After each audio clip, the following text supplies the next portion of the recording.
I'm Wyatt Cash at Scoop News Group, and we're here at CyberTalks with Bethy Flaherty, Senior Manager, Justice and Diplomacy Strategic Initiatives at Accenture. Bethy, thank you so much for joining us.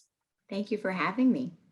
So let me start by asking, what does it mean to have a baseline level of cybersecurity in 2021 now?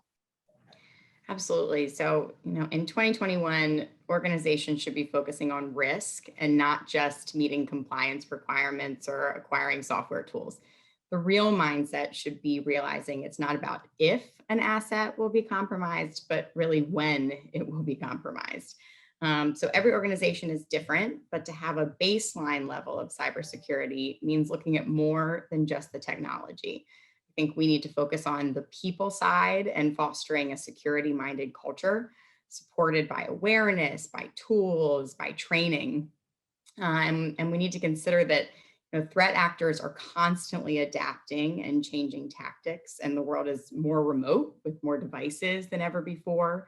At the same time, we've advanced to a point in technology where machine learning can be leveraged to enable zero trust architectures, which can really help baseline user behavior and detect anomalies in actions. So employing, or at least moving towards, a zero trust environment coupled with fostering a security-minded culture should really be the baseline. Well, based on your work with agencies, how did the pandemic affect the way that organizations are securing their data now and kind of looking ahead? Well, we all obviously scrambled to find ways to enable remote work. This has sparked a lot of innovation, which is fantastic.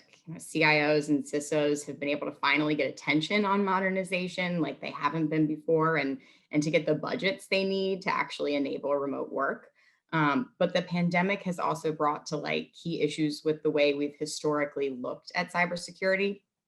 The traditional castle and moat style perimeter security, where you're trusting people and actions based on privileges within the firewall, that no longer works. People are working from everywhere using all different types of devices in different locations at different times. It's forcing us to really stop relying on trusting the boundary and to shift instead to trusting nothing, using the concept of zero trust. So instead, we're focusing on the data itself, making sure it's hard to find, hard to attack, hard to damage. That really requires understanding where the data is and how it should be used, and then being able to alert very quickly when it's not being used in the right way. So, the pandemic has really expedited our move to this way of thinking, which is exciting. Well, next, what kinds of changes do you expect to see in the cyber world over the next year or two? Going to hear me banging this drum throughout all the questions, but greater adoption of the zero trust model. I think we're going to see people and organizations acknowledging that networks are not secure. They're never going to be 100% secure, but they can be resilient. So organizations will continue to create zero trust architectures and move focus to security of the data.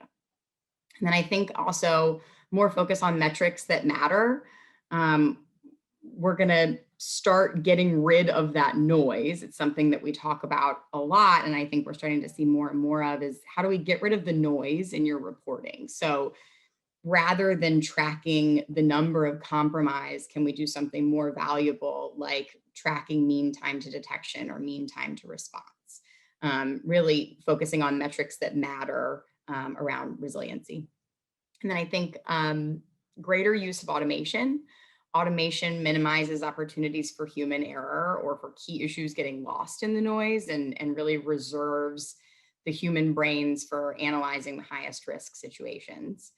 And lastly, increased adoption of managed service models. Agencies have historically been really hesitant around that, but are coming around to this idea because the skills shortage around cyber in particular is going to continue to be an issue. They need to quickly be able to ramp up capabilities and people, and with managed service models, they'll be much better able to do that. And then lastly, what is the biggest thing that you think most people don't really appreciate or understand about cybersecurity?